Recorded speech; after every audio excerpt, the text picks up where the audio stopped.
So, Ralph, have you ever listened or watched a podcast called The Rest is Politics? I heard of it. I have to admit, I'm a huge fan of The Rest is History. Really? But I think that's Rory Stewart and Alistair Campbell, right? The Rest is Politics is indeed Rory Stewart and Alistair Campbell. So there's this very pretentious trend that the new men of the early 2000s consensus have stumbled into as they got older. Cycling dads, basically, talking about cycling politics dads, from a very above the clouds. Yeah, they've decided, well, if we call all of our podcasts The Rest Is, and then football, politics, history, whatever, blah, blah, blah, then that makes us sound like we're really clever and we're ahead of the game. We are the fountainhead from which the first principles of this particular topic spring, and therefore everything that just flows down from that will sort itself out because it's inevitable from what we have analysed at the very font of it. And I find this a particularly loathsome and pretentious way of approaching any subject. I actually kind of hate it, and I love it when they step on the rake and it smacks them in the face. Well, it's the twin arse cheek of the sort of mock the weak, have I got news for you, IQI sardonic eyebrow raise approach to politics, where everything's like, oh, you care about your country having borders? Really? But also the sort of like, well, we predicted all of this in advance, you know, that kind of, yeah, exactly. It's awful. It's awful. It's the 2000s, new men who are just sat there patting themselves on the back, so we're so right about everything, we're such good people. No, you aren't, and no, you weren't. And they, of course, on this is a very popular podcast in Britain. Very popular. It's like one of the top 3 podcasts in Britain, which I can't imagine. I know I can imagine the kind of person who watches this, actually. Lib Dem voters. Lib Dem voting Blairite types who, you know, they're going to be doing quite well. They're probably about 70, 80k a year. Going to be some middle manager somewhere. And, you know, they're doing quite well. And they've thought of themselves as a good person their whole life because they're very progressive. But it fits. I think one of the few groups where Kamala Harris was actually doing quite well were high-income atheists. Yeah, I bet. And I think that, I guess that those two gentlemen but that's the problem more in UK politics, I believe, than in any other of the major countries of the West at the moment. Is you have, if you look at people who voted for Labour, basically Labour is now the high income elite party. Yeah. And then you have the conservative, so-called conservative party, who would still like to be the high income elite party. So you have two parties that kind of compete for some upper class, sliver of the electorate, and they leave behind a significant part of the, I guess, what we would call the common British people. Yeah. And I partially understand it because the Americans, at least since Andrew Jackson, know how populism works. We in the German-speaking world, well, we had our experience with populists one way or another.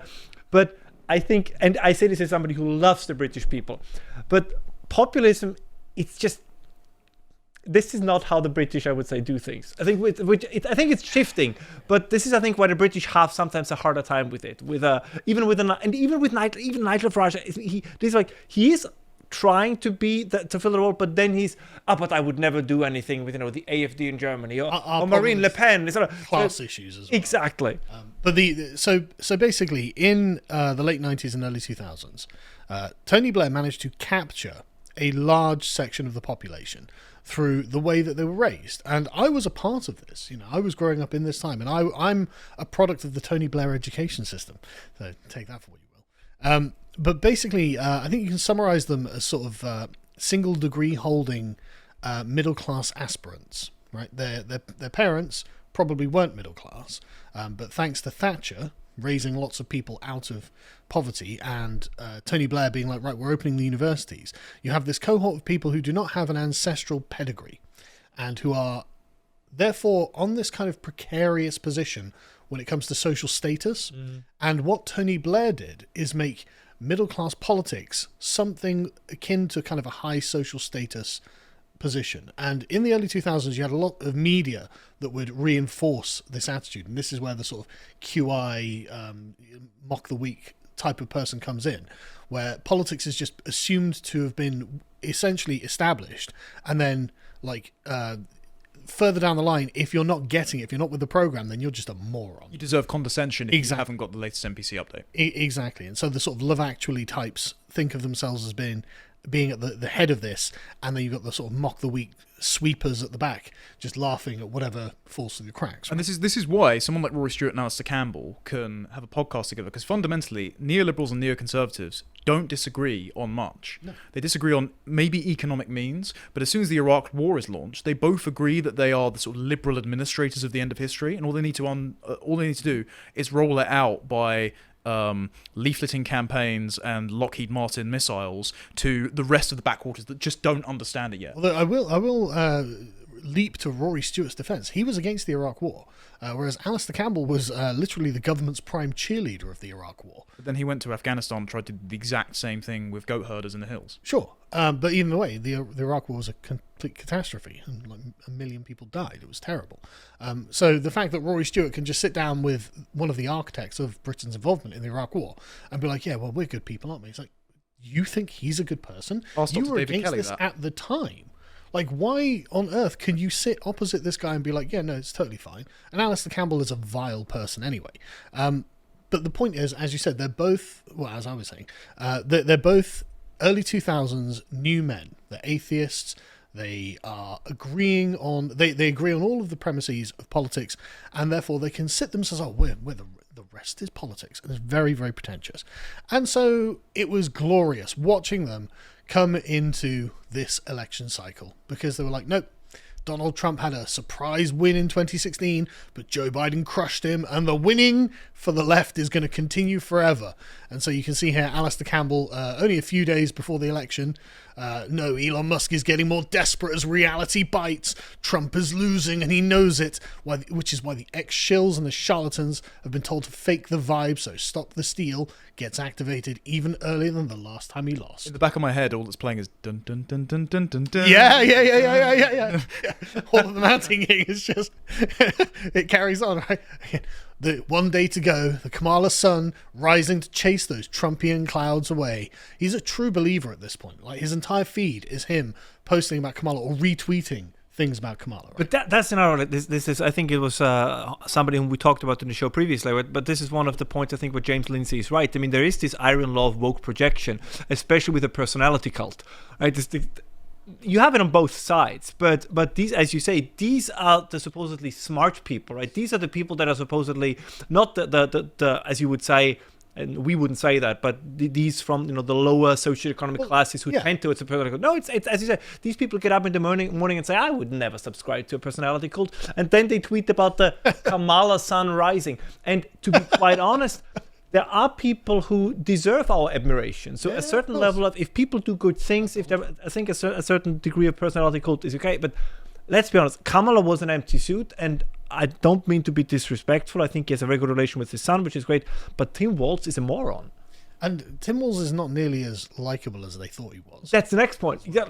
And they went out there and pretended that they are. Yeah. And this is the odd thing. The point being is, like, you're exactly right. Like, if you're a sort of MAGA boomer who's been radicalized by the Facebook groups they're sat in, posting AI slop about how, Trump's going to save the squirrels. The plan is in action. Yeah, Trump's going to deport the deep state or whatever the MAGA boomers. Trust the plan. Yeah, exactly. They're trusting the plan, right? Okay, fine. It's not good to be in that kind of closed information environment, but that's a person just sat at home on their phone. They're not running one of the most popular political podcasts in the country. Yeah. That author themselves and advertise themselves as experts on the field. And Alistair Campbell's in government, Rory Stewart is in government. These are people you would think are not total amateurs, and yet. But it explains why the country is where it is. Well, it absolutely explains everything. I mean, you can see here, Alistair Campbell dunking on Nigel Farage. You can sit anywhere you like, Nigel. It's half full. It wasn't. Well, I can see from the picture it's not. So. Well, Calvin was there and it was packed. But the picture, it shows in the picture it's packed. So what are you talking about, Alistair? Again, why would you post this unless you were in a delusional sort of cult and you were worried that the world didn't agree on a subconscious level? Can I tell a quick story? Because you make such an excellent point. There was, I think it was on the Daily Wire, I'm not sure, but they reported somewhere that one of the problem that Republican door knockers had that went from door to door and tried to convince people to vote for the Republicans. And what they did is they said, well, consider voting for Donald Trump because here are some of the things that Democrats want to do and the Democrats have done in the past. Like, for example, when Kamala Harris came out for sex change operations for arrest. And people said that can't be true. Yes. The left has been running on this sort of ticket for a long time. It's Like, like no one would do that. No one would do that. Well, no, we don't believe it. And as you say, right, this is the great thing about, and for me, Trump is still more a symptom than a cause or something. He's just happened to be, he's the imperfect vessel for an incredibly important message, is that he ripped off the mask. No, there is real insanity on the left. And there is a considerable number of people on the right who were willing to go along with it. It was always on the right. There were all these articles. This is not going to be the hill I die on. This has been for 30 years, right? So, same-sex marriage. This is not the hill I'm going to die on. The trans issue. This is not going to be the hill I'm going to die on. Illegal immigration. This is not the hill you're going to die on. And of course, people at some point said, okay, if you're a conservative, what exactly now is the hill you're going to die on? You constantly voted, and this was the big difference. Mark Stein used to say that there's a difference between in power and being in office. And the pre-Trump Republicans were very often in office, but they were never really in power. And he at least promises to change that. That explains his appeal. And if some people kind of fall a little bit into a personality cult on the right, sure, that's part of politics. But the left should not act as if it's not happening on their side too. Yeah. I mean, if your viewers don't have this, the German-speaking newspapers were absolutely mad. Like the title page they had from the Stern, it was insane. My favorite one was at the Süddeutsche, will she deliver us from evil? Which is and the Stern had Kamala Harris as the Lady of Liberty, a Statue of Liberty, and that she will redeem us and all this. So this was complete madness. Just a quick thing, I saw American liberals like retweeting, I don't know if it was Spiegel or whatever. It's Donald Trump with a tiny mustache, and they're like, look, even the Germans are calling him Hitler. And I was just like, listen, I live in German for 8 years, they call a lot of things Hitler. Oh yeah. They're a lot more quick to call things Hitler than you are, actually, if you can believe it. But anyway, let's carry on. So here's one of Rory Stewart's. Frame it. I might print this out and put it on the wall. If I thought, I mean, maybe it's worth putting up just a billboard with this tweet on it. This is how Rory Stewart thinks. So Rory Stewart, again, the day before the election was like, look, Kamala Harris will win comfortably because the Biden admin has been solid. It's like, what? Trump's lost ground since 2016. It's like, what? Young black male votes, which Trump needs, didn't turn out in 16, 18, 20, or 22. Okay, if they don't turn out, then they're not going to be voting for Harris because they have a higher vote share for Harris. And also, young women like Kamala and they vote. Rory, none of that was true. And the thing is, none of that's true. You don't need special insider knowledge to know this either. Biden's admin has been solid. Well, no one agrees with that. As a turd. No one agrees that Biden's running the country well, which is why everything. Or running the country. Or running the country. But, the people around him, everything is terrible. Everything's falling apart. But it's even, sorry to interrupt you, but it's even just as an add-on. But it's even more absurd. This gentleman is a professor for grand strategy. Yeah. Trump lost ground since 2016. In what way? In 2020, he got 12 million more votes than in 2016 because he ran an incredible campaign, which is why it's all the more surprising that Joe Biden just happens to be the most popular person who's ever run. This is a great point. Just that one of the other things when we look at kind of why was Trump successful is over particularly the last 4 weeks, and one of, not the perfect one, but my mother is always a good point of reference for me, because for her, even though she's the hardest right-winger I know, but for her still the appearance, the personality matters quite a bit. And she said something like kind of 2 weeks before the election that for me said, okay, maybe my pessimism is not warranted at all. She said, I don't know, I kind of find him more likable than last time around. Yeah. And because he had fun over the last week. Like this what his campaign did brilliantly. Because they still tried to say Trump with a dark, angry message, and no. And there's just Grandad doing YMCA on stage. Yeah, exactly. Yeah. They couldn't waving out of McDonald's. Yeah, precisely. What are you talking about? This was he found what I think was always likable about him. You think back in the 90s at Saturday Night Live when he basically spoofed himself. This is what people liked about him. Goofy guy. He's a goofy guy, and I think he really found himself more now in 2024 than he did in 2020, which was also because Corona and the Corona.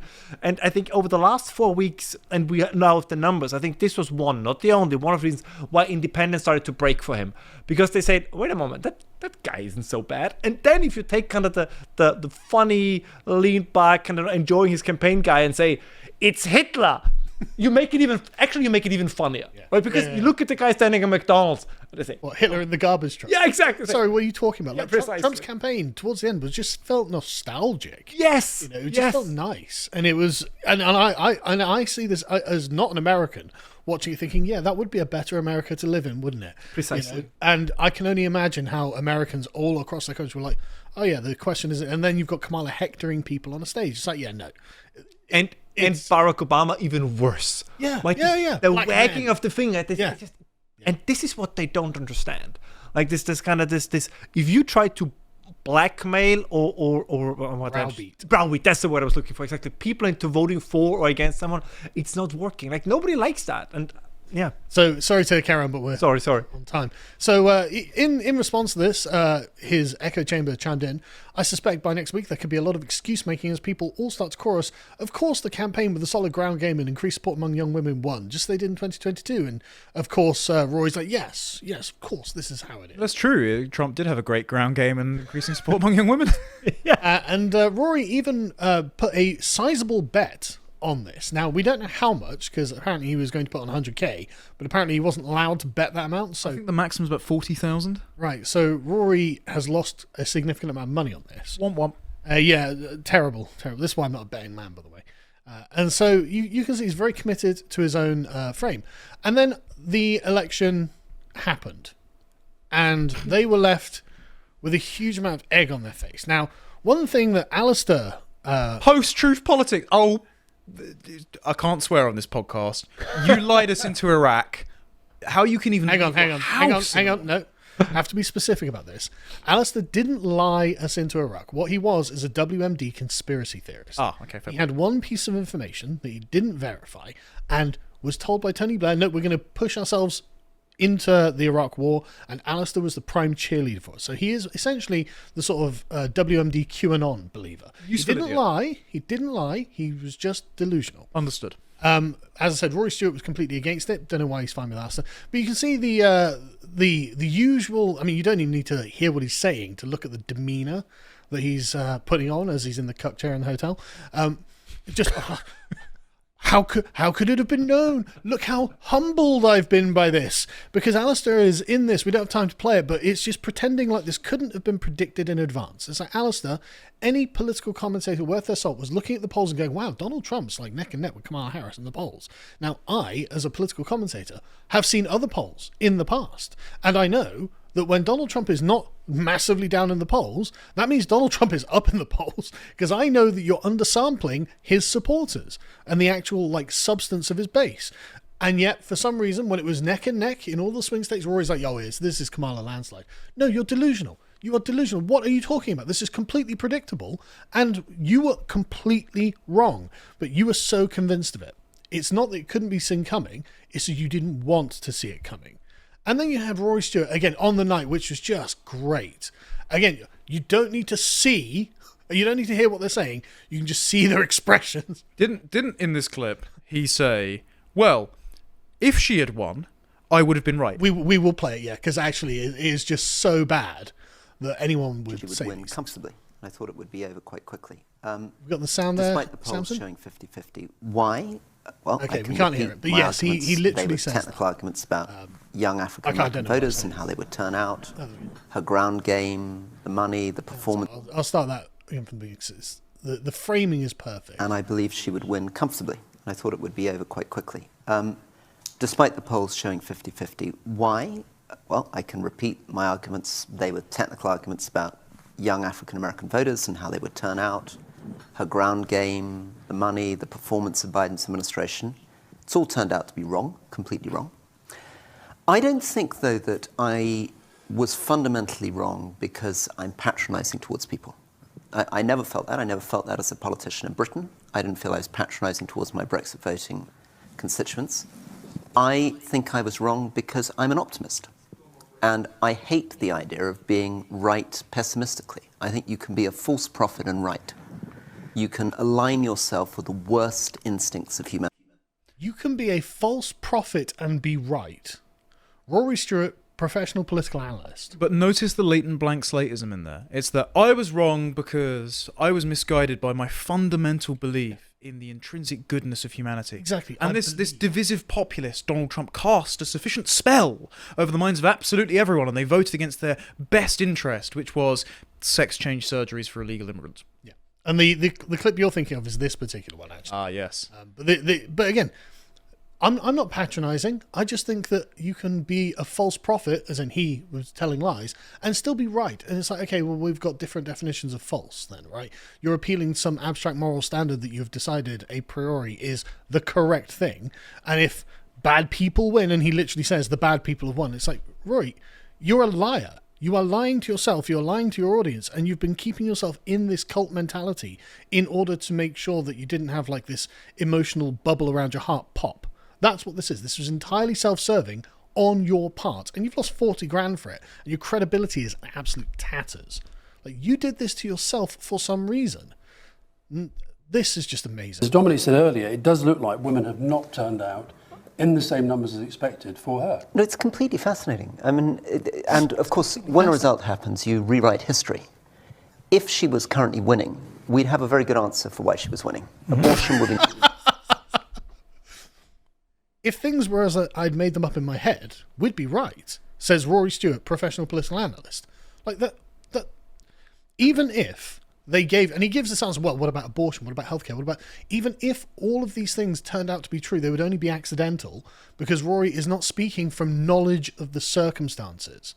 Rory is projecting what he thinks is an optimistic political narrative, but he's not actually describing things he has observed. He is guessing, and in this case, his guess was completely the other way.